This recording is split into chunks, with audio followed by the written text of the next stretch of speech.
نحمدہ ونصلی ونسلم علی رسولہ الکریم اما بعد۔ اللہ سبحانہ و تعالی نے انسان کو بہت ہی مکرم اور معزز بنایا ہے۔ اللہ فرماتے ہیں وَلَقَدْ كَرَّمْنَا بَنِي آدم، ہم نے آدم علیہ السلام کی اولاد کو بڑا مکرم کیا۔ اس میں اللہ سبحانہ و تعالی نے ایک فضیلت ہمارے زبان اور دہن کو عطا فرمائی، یعنی منہ کو، زبان کو۔ یہ زبان اللہ کی یاد سے معمور رہے۔ اقم الصلاۃ لذکری، میری یاد کے لیے نماز قائم کرو۔ اذکر اللہ ذکرا کثیرا، اللہ کو خوب کثرت سے یاد کرو۔ تو زبان سے اللہ سبحانہ و تعالیٰ کی یاد ہو، اس سے اللہ سبحانہ و تعالیٰ کے کلام بابرکت کی تلاوت ہو، نبی اکرم صلی اللہ علیہ وسلم کی تعلیمات کو پڑھا سنا جائے، سکھایا جائے، قرآن یاد کیا جائے، دین کی باتیں کی جائیں، بچوں کو اچھی تعلیم دی جائے۔ تو گویا اللہ قیلا سلاما سلامہ کا جو مصداق جنت میں ہم دیکھیں گے کہ سلامتی کی باتیں ہوں، دنیا میں بھی اس کا ایک نمونہ ہو۔ اس پاکیزہ منہ کو، جس میں تھوک کو بھی پاک قرار دیا گیا ہے انسان کے، اس کو ہم ایسے گندے کام میں لگائیں کہ میاں بیوی کے تعلقات کے دوران ایک دوسرے کی شرمگاہ، جس کو رسول اللہ صلی اللہ علیہ وسلم کی سنت یہ ہے، عائشہ صدیقہ فرماتے رضی اللہ تعالیٰ عنہ کہ ہم نے رسول اللہ صلی اللہ علیہ وسلم کی، آپ کی ازواج مطہرات، آپ ایک دوسرے کی شرمگاہ پر نظر بھی نہیں ڈالتے تھے۔ تو چلو آدمی عورت میاں بیوی اس درجے نہ جا سکیں، اس اونچے مقام پہ نہ جا سکیں، تو کم از کم اس کو منہ میں لینا، چومنا، چاٹنا، اور تو یہ کس قدر بے برکتی کی بات ہے، کیسی گمراہی کی حرکت ہے، کیسی خباثت کی بات ہے کہ ایک پاک چیز جو اللہ سبحانہ و تعالیٰ نے ہمیں عطا کی، جس میں ذکر ہونا چاہیے، اللہ کا کلام پڑھنا چاہیے، اس کو ہم ایسے گندے کام میں لگائیں۔ وہ بھی کیوں؟ اس لیے کہ گندی فلمیں، ڈرامے، باتیں پڑھ کے، سن کے، دیکھ کے، ان چکروں میں پڑھ کے آدمی انہی چیزوں میں مزہ حاصل کرنے لگتا ہے، اب اس کو اس کے علاوہ کوئی تسلی اور تسکین نہیں ہوتی۔ اللہ سبحانہ و تعالیٰ نے جو پاکیزگی عطا کی تھی، اس سے وہ اپنے آپ کو گندگی میں مبتلا کر رہا ہے۔ تو گو ایسا کوئی کرے تو یہ حرام تو نہیں کہا جائے گا، اس لیے کہ اس کے بارے میں کوئی نص قطعی موجود نہیں ہے، گویا اس کا کوئی تصور ہی نہیں تھا، تو اس کا حکم نہیں آیا کہ یہ ایسا کرنا حرام ہے، خالی چومنا، چاٹنا یا ایک دوسرے کی شرمگاہ کو منہ میں لے لینا۔ لیکن یہ ذہن میں رہے کہ کسی چیز کا مکروہ نہ ہونا، حرام نہ ہونا، یہ ایک الگ بات ہے، یا مکروہ ہونا اور حرام نہ ہونا یہ الگ بات ہے۔ حرام نہیں ہے لیکن مکروہ ہے، مکروہ تو ہر حالت میں ہے، لیکن اس میں ایک صورت حرام کی بھی ہے، وہ یہ کہ وہ جو گندگی نکلے، جو نجاست نکلے، مرد کی نکلے یا عورت کی نکلے، اس کو اگر کوئی نگل لیتا ہے، اور شہوت کے غلبے میں ایسا ہوتا ہے کہ کبھی نگل بھی سکتا ہے، بھول چوک ہو جائے یا بے خیالی میں، یا یہ کہ خیال تو تھا لیکن شہوت کے غلبے سے ایسا کر لیا، تو اب یہ حرام کام کیا، ایک ناپاکی کو اپنے اندر ڈالا، جسم میں داخل کیا، تو یہ ناجائز، اب یہ حرام ہو گیا۔ ایک طرف یہ، دوسری طرف یہ کہ اس کے نتیجے میں جو بے برکتیاں ہیں وہ ہوں گی، پتہ نہیں کون کون سے روحانی امراض پیدا ہوتے ہوں۔ نبی اکرم صلی اللہ علیہ وسلم کا، صحابہ کرام کا صلحہ کا یہ طریقہ نہیں ہے، جن کے طریقے کی طرف چلنے کی ہم اللہ سبحانہ و تعالیٰ سے دعا کرتے ہیں دن میں 17 مرتبہ، ہر رکعت کے اندر، 17 فرض رکعتوں میں، اور اسی طرح 17 اور 3 وتر ملا کے 20 سنتوں میں، سنت مؤکدہ اور وتر ملا کے، تو اتنی مرتبہ ہم اللہ سے کہتے ہیں کہ ہمیں اللہ سیدھا راستہ دکھائیے، وہ راستہ جس پر آپ کے نیک لوگ چلے، وہ انبیاء، صدیقین، شہداء اور صالحین چلے، ان کے راستے پر ہمیں چلائیے، اور ان کا طریقہ ہم اختیار کرنا نہیں چاہتے، جانتے بوجھتے ان خبیث روحوں کی اور ایسے لوگوں کی کہ جو اپنی گندگیاں، اپنے گندے اعمال دنیا کو دکھاتے پھرتے ہیں، ویڈیو پر، فلموں پر، پورنوگرافی کی صورت میں، ان کو دیکھ کے، ایسی گندی فلمیں دیکھ کے ایسے خیالات اپنے ذہنوں میں پالتے ہیں، اور پھر اس کے مطابق اپنی زندگی گزارنا چاہتے ہیں، اور سوال یہ کرتے ہیں کہ ایسا کرنا کیا جائز ہے کہ نہیں؟ اگر جائز ہے تو ہم تو کریں گے، ناجائز ہے تب بھی کریں گے، اور جائز ہے تو ذرا تسلی ہوگی کہ چلو ہم کوئی گناہ کا کام تو نہیں کر رہے، حالانکہ یہ نہیں سمجھ رہے کہ اس کے نتیجے میں ہم اللہ اور اس کے رسول کی رحمتیں، برکتیں، ان کی مدد وہ نہیں حاصل کر رہے، بلکہ بے برکتی حاصل کر رہے ہیں، غضب اللہ کا، اللہ ناراض ہو رہے ہیں، اللہ پسند نہیں کر رہے کہ اچھا کام نہیں کر رہے تم۔ تو ہمیں اچھے بننا ہے، یا اچھے گروپ میں رہنا ہے، اچھوں کے طریقے پر اپنی زندگی گزارنی ہے، یا بروں کی؟ تو دنیا میں اس طرح کے کاموں میں لگنا، اس سے حقیقت یہ ہے کہ تسکین پھر لوگوں کو نہیں ہوتی، یہ تو کوئی لمٹ نہیں ہے۔ اسی لیے دیکھ لیجیے جو لوگ ان چکروں میں پڑے ہوئے کیا ان کو تسلی ہو جاتی ہے کہ کہیں آ کے وہ رک جائے؟ اس سے اور آگے بڑھتے اور برائیوں میں جاتے ہیں، کہیں تسکین تسلی حاصل نہیں کر پاتے۔ اس لیے اپنے آپ کو ایسے گندے خیالات سے، ایسے آئیڈیا سے بچانا چاہیے۔ بعض لوگ تو اپنی بیگمات کو زبردستی ایسے کام کرنے پر مجبور کرتے ہو، بیچاری بہنیں اس طرح کے ہمارے مسائل میں کبھی کبھی شکایتاً پوچھواتی ہیں، سوال کرتی ہیں کہ ان کے ساتھ یہ ظلم ہے، وہ کیا کریں؟ اس کے بغیر شوہر جو ہے وہ راضی نہیں ہوتا،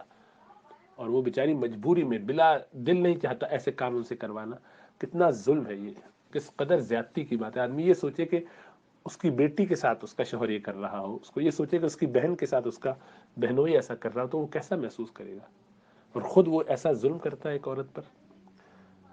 اور اسی طرح عورتوں کو بھی سوچنا چاہیے کہ کن کن گندگیوں میں وہ پڑ گئی ہیں۔ یہ بہت گندا خیال ہے، بہت ہی برا خیال ہے، ایسا عمل ہے کہ انتہائی قبیح ہے، یعنی اس کا تذکرہ کرتے ہوئے بھی شرم آتی ہے۔ آدمی اگر بہت زیادہ لطف اندوز ہونا چاہے تو ایک دوسرے سے باقی جسم اللہ نے رکھا ہے ایسی گندگی میں چلا جائے، تو آپ دیکھیں کہ آج کل لوگ پھر اس سے کہاں بچتے ہیں؟ یہ خالی یہاں تک کہاں، یہ گندگی ایک دوسرے کی نگلنا، اور اس کے علاوہ جو ہے پچھلے مقام میں آپس میں تعلق قائم کرنا، یعنی اتیان فی الدبر جسے کہتے ہیں، جو میں نے قوم لوط کی ایک شکل ہے۔ حرام اور گناہ کس قدر قبیح عمل ہے، یعنی جس سے ہمیں روکا گیا ہے، ان کاموں کو جن سے اللہ ناراض ہوتے ہیں، ان کاموں پہ ہم یہ سوچے کہ ہمیں جائز ہونے کا فتویٰ مل جائے، اور چونکہ کہیں کہہ دیا جاتا ہے، اور وہ جو لوگ یہ کہتے ہیں کہ یہ حرام نہیں ہے، جیسے کہ علماء یہ کہتے ہیں کہ یہ حرام نہیں ہے ایک دوسرے کی شرمگاہ کو چوسنا یا چومنا یا منہ میں لینا، تو وہ اس لیے کہتے ہیں یہ بات کہ اس کے بارے میں کوئی نص قرآن و حدیث میں لکھی ہوئی نظر نہیں آئی، لکھی ہوئی نہیں ہے، موجود نہیں ہے، اللہ کے رسول نے فرمایا نہیں، کسی نے آپ سے پوچھا نہیں ہے۔ چنانچہ جب پوچھا نہیں ہے تو کسی نے بتایا نہیں، جب آپ صلی اللہ علیہ وسلم نے بتایا نہیں،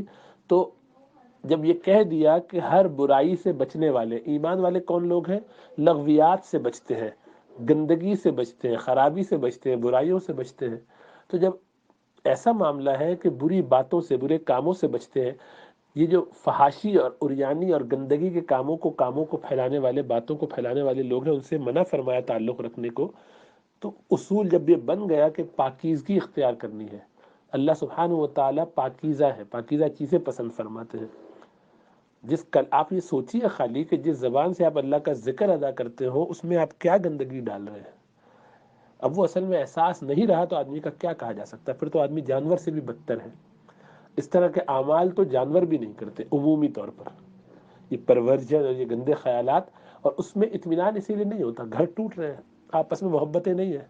اس طرح کی تسکین کے بغیر اب لوگوں کو سکون نہیں ملتا، اس لیے کہ ساری زندگی کا محور یہی ہو گیا ہے، اور وہ گندگی دیکھنے ہی کی وجہ سے اسی میں خیال میں رہتے ہیں، اسی فکر میں رہتے ہیں، جھنجھلاہٹ رہتی ہے، وہ مزہ نہیں آ رہا، وہ لطف نہیں آ رہا۔ بچے تو بند کیے ہوئے، ایک یا دو بچے سے زیادہ ہونے نہیں چاہیے، اور بدکاری ساری کر رہے ہیں، گندے کام، خراب کام۔ جب ایسا کریں گے تو اس کی نحوست نہیں ہوگی تو اور کیا ہوگا؟ اولاد بھی نافرمان نکل رہی ہے، بیماریاں بھی پھیل رہی ہیں، ایسی ایسی وبائیں آ رہی ہیں، ایسے ایسے مشکلات ہو رہی ہیں۔ ہمیں تو یہ دیکھنا ہے کہ میرے اس کام سے، ہمیں تو نبی اکرم صلی اللہ علیہ وسلم کی یہ سنت سامنے رکھنی ہے کہ آپ یہ فرما رہے ہیں کہ اپنی بیوی سے کوئی صحیح حدود میں رہتے ہوئے جمع کرتا ہے، تعلق قائم کرتا ہے، تو اس پر بھی ثواب ملتا ہے، یہ بھی اس کے لیے صدقہ ہے۔ تو پوچھا ایک صحابی نے اللہ کے رسول صلی اللہ علیہ وسلم، یعنی ہم اپنی ضرورت پوری کریں گے اس پر ثواب ملے گا؟ فرمایا کہ دیکھو، اگر وہ غلط جگہ جاتا، گناہ کا کام کرتا، مطلب حالت حیض میں مثلا یہ کام کرتا، یا یہ کہ اتیان فی الدبر کرتا، پیچھے کے مقام میں دخول کرتا، تو گناہ پاتا، یا کسی اور نامحرم کے پاس جاتا، ناجائز راستے پہ جاتا تو گناہ ہوتا؟ جی ہاں، تو جائز جانے پر، جائز طریقے پہ کام کرنے سے اس کو ثواب ملے گا۔ ہمیں تو شریعت یہ تعلیم دے رہی ہو، اور ہم اس چکر میں پڑے ہوں کہ اس مبارک کام کو، جو میاں بیوی کا آپس کا تعلق ہے، ایک دوسرے کی تسکین کا کام، اسی لیے نہ ادھر سے کوئی تسکین ہوتی ہے نہ ادھر سے، دو مجبوری میں کام کرتے ہیں۔ محبت ہونی چاہیے کہ اس کو شریعت کا تقاضا سمجھتے ہوئے، یہ اللہ نے ہماری ضرورت رکھی ہے، اس کا خیال کرتے ہوئے، ایک دوسرے کی رعایت کرتے ہوئے، مرد عورت کا خیال کرے، عورت مرد کا خیال کرے، یہ سوچے کہ نہیں اس وقت ان کی ضرورت ہے تو میں اپنے آپ کو اس کے لیے پیش کر دوں۔ عورت بھی یہ سوچے، مرد بھی اگر نیند میں تھکا ہوا ہے اس کے باوجود، اور بیوی اس وقت آتی ہے اس کے پاس تقاضا کرتی ہے، تو یہ کہہ کہ نہیں میری بیوی کی ضرورت ہے اس وقت، کوئی بات نہیں، مجھے قربانی دینی چاہیے، اس میں ایثار کرے، اور پھر آہستہ آہستہ اس میں ملوث ہوگا تو انشاءاللہ تعالیٰ دل بھی لگے گا۔ تو حلال طریقے سے تو تسلی اسی کو ہوتی ہے جس کو اس کی قدر ہو۔ ورنہ ہمارا وہی حال ہے کہ جس طرح کھانے پینے کی چیزیں وافر مل گئی ہیں تو ان کو ادھر پھینکتے پڑا رہے، سڑ جائے، کوئی فرق نہیں پڑتا۔ اسی طرح یہ اللہ نے ایک راستہ حلال کا جو کھولا ہے، اس میں الٹے پلٹے کاموں میں اپنے آپ کو ڈال کے برکتیں اٹھا دی ہم نے اپنی زندگیوں سے، اپنے گھروں سے۔ یہ دیکھنا چاہیے کہ کیا میں ایسا کر کے اللہ کے قریب ہوں گا، کہ رسول اللہ صلی اللہ علیہ وسلم کی شفاعت، ان کی طرف سے میرے لیے دعائیں کی جا رہی ہوں گی اگر میں ایسے کام کروں گا؟ جب ان تک میرے نامہ اعمال پہنچیں گے تو کیا وہ خوش ہوں گے؟ میں دکھا سکوں گا قیامت والے دن کہ میں یہ کام کرتا تھا؟ وہ کام میں اپنے متعلقین، بہن بھائیوں میں، والدین میں، دوست احبہ میں دکھا سکتا ہوں کہ وہ ایسا کرتے ہوں؟ ایسا کام ہم کیوں کریں کہ جس کی ہمیں شریعت نے ناپسندیدگی کے ساتھ تذکرہ کیا ہو؟ تو وہی بڑی بات ہے کہ جائز ہے کہ نہیں ہے، یہ نہیں سوال کرنا چاہیے۔ سوال یہ کرنا چاہیے کہ ایسا کر کے میں اللہ کو راضی کرنے والا ہوں کہ نہیں۔ تو ایسے کاموں سے بچنا چاہیے۔ بہرحال مکروہ اور ناپسندیدہ کام ہے، بس اس میں اگر کوئی چیز نگلی جائے گی تو وہ حرام ہو جائے گا۔ اب کوئی اپنا ذوق جیسا بنائے، تسکین و تسلی نہیں پائے گا۔ بے چینی کی ایک بیماری ہے جو چلتی چلی جاتی ہے، کھجلی کی طرح، علاج نہیں ہو پاتا۔ اللہ ہمیں توفیق نصیب فرمائے۔